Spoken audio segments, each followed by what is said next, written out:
નમસ્કાર, પ્રાઇમ ડેબીમાં આપનું સ્વાગત છે. આપની સાથે હું છું સેલ્વી.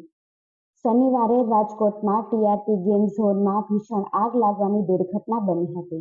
આ દુર્ઘટનામાં બાળકો સહિત 28 જેટલા લોકો મૃત્યુ પામ્યા હતા. ત્યારે મૃતદેહ બળીને રાખ થઈ ગયા હતા, જે ઓળખાણ પણ નહોતા આવતા. ત્યારે આજે મૃતદેહનો ડીએનએ ટેસ્ટ કરીને મૃતદેહને સોંપવાનું શરૂ કર્યું હતું. ત્યારે આ ઘટનાને લઈને પરિવારમાં આક્રંદ રોષ છવાયેલો છે.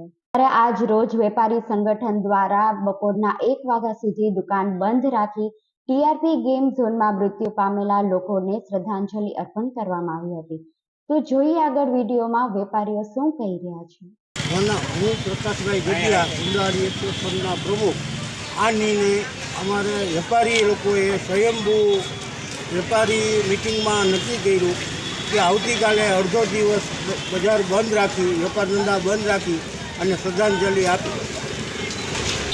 આ અમારા વેપારી એસોસિએશન, રાજકોટના તમામ એસોસિએશનનો એવો મત છે કે આમાં ગુનેગારોને પકડી સખતમાં સખત સજા આપો, જામીન ન આપો અને ટૂંક સમયમાં એના ઉપર કેસ ચલાવો અને સખત સજા આપો.